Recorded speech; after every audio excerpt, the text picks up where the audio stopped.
أعوذ بالله من الشيطان الرجيم. بسم الله الرحمن الرحيم. والفجر وليال عشر والشفع والوتر والليل إذا يسر هل في ذلك قسم لذي حجر. سبحان ربك رب العزة عما يصفون والسلام على المرسلين والحمد للہ رب العالمین. اللہم صلی علی محمد وعلی آل محمد کما صلیت علی ابراہیم وعلی آل ابراہیم انک حمید مجید. اللہم بارک علی محمد وعلی آل محمد کما بارکت علی ابراہیم وعلی آل ابراہیم انک حمید مجید.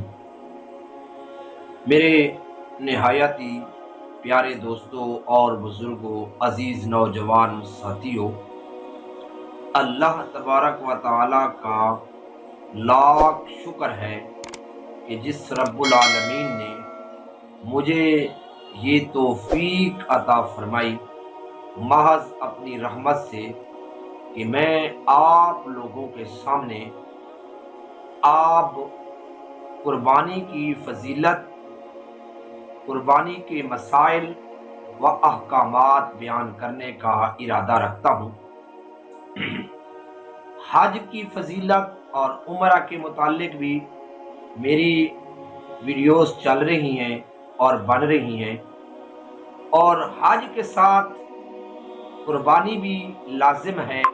تو اس لیے میں نے یہ ارادہ کیا ہے کہ قربانی کی اہمیت، قربانی کی فضیلت، قربانی کے مسائل لازمی طور پر بیان کیے جائیں تاکہ ہم لوگوں کو اس کا بھی صحیح طریقے سے اندازہ ہو سکے اور پتہ چل سکے کہ قربانی کیا چیز ہے، قربانی کہاں سے شروع ہوئی اور قربانی ہم لوگ کیوں کرتے ہیں.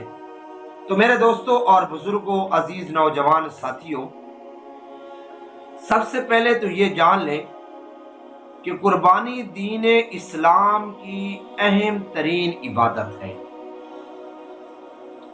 اس ماہ مبارک میں لاکھوں مسلمان اس فریضہ کو انجام دیتے ہیں اور حضرت ابراہیم علیہ السلام کی سنت کو زندہ کرتے ہیں، اور لاکھوں جانور اللہ کی رضا کی خاطر ذبح کیے جاتے ہیں. قربانی کی عبادت بندے کی اور اللہ تبارک و تعالیٰ کے ساتھ عشق و محبت کا مظہر ہے. ہونا تو یہ چاہیے تھا کہ بندہ خود اللہ تبارک و تعالیٰ کی رضا اور خنوشنودی حاصل کرنے کے لیے اپنی جان کا نذرانہ پیش کرتا، مگر اللہ تبارک و تعالیٰ کی رحمت سے اللہ تعالیٰ نے جانوروں کو ذبح کرنا اس کے قائم مقام کر دیا ہے. اور جس شخص کو بھی اللہ تبارک و تعالیٰ نے مالی وسعت عطا فرمائی ہے وہ شخص قربانی کرنا اہم دینی فریضہ سمجھتا ہے، اور بد نصیب ہے وہ آدمی کہ باوجود وسعت کے، باوجود مال و دولت ہونے کے، وہ آدمی اس عبادت سے محروم رہتا ہے. برگاہ الہی میں قربانی پیش کرنے کا سلسلہ سیدنا آدم علیہ السلام سے شروع ہوا. یہ جان لو کہ قربانی صرف اس امت پر نہیں ہے بلکہ اس سے پہلے جتنی بھی امتیں گزری ہیں وہ قربانی کیا کرتی تھی، لیکن ہر ایک کا طریقہ کار الگ تھا. جیسے اللہ کا قرآن کہتا ہے وَلِكُلِّ أُمَّةٍ جَعَلْنَا مَنْسَكًا. اللہ رب العزت نے ہر امت میں قربانی رکھی ہے. اور یہ شروع کہاں سے ہوئی؟